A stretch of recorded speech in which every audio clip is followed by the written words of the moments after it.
Rule number 1. Introduce the contestant. Good evening, sir. What's your name? My name's David. This is David. Thank you very much, David, for coming up on stage. Very brave of you. Rule number 2. Ask them a question about themselves. How do you come to be at the Edinburgh Festival Fringe, David? From my own enjoyment, it's a variety of exciting and informative shows. And now you come to see me. Thank you very much. Rule number 3. Make a joke about the person's personal appearance. It's not a struggle, is it? Taking care of that himself. Rule number 4. Introduce the rules of the game. In a moment, sir, I'm going to ask you a series of questions. The answers are taken from a survey of 100 people. But in each case, there may be more than one possible answer. But to every question, we're looking for the top answer from our survey of 100 people. Is that clear? If you supply me with the wrong answer, you'll hear this noise. And I'll ask you to try again. If, however, you supply me with the top answer to that particular question, you'll hear a noise like this. And we'll move on to the next question. Is that clear? Each question will supply a word. And at the end of the round of questions, I'd like you to put those words together and say them out loud into the microphone for the assembled audience. Will you do that for me? I'll try. You're a very good man, sir. Can we have 20 seconds on the clock, please? Question number 1. We asked 100 people, name the largest mammal in the sea.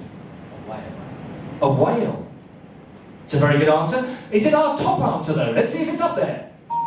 It is. A round of applause for a first correct answer. Thank you very much. Well done, mate. Clock's ticking. Question number 2. We asked 100 people, name something commonly drilled for in the North Sea.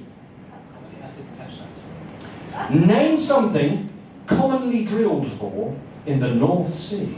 Oil. Oil, it's another good answer. Is it our top answer? It is, 2 out of 2. That's right, so no prompting needed this time. Question number 3. We asked 100 people.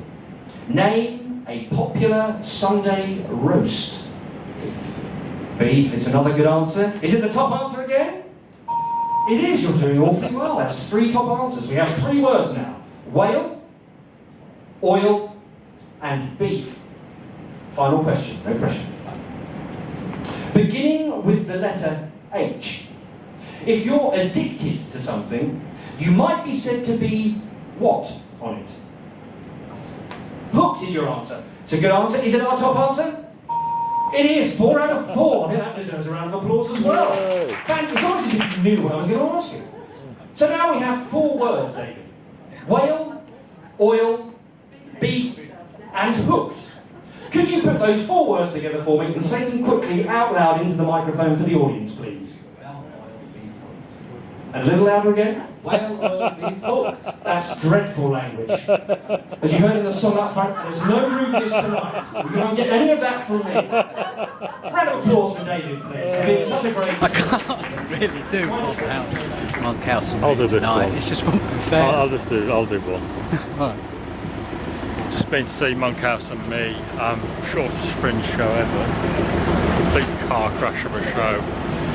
Don't want to be cruel, so probably like the show, best to say very little, except oh dear. So did it tell any good jokes? No. Well, I suppose you could argue that.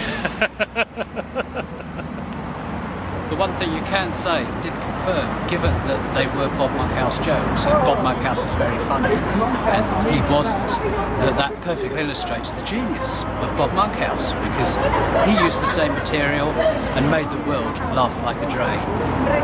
That chap used that material, and the show went. I can honestly say that my sex life at 70 is just as great as it was when I was 69. I'm not going to lie to you. Last year, my wife gave up sex for Lent, and I didn't find out till Christmas. I'm being honest with you. I'm being frank. It doesn't matter.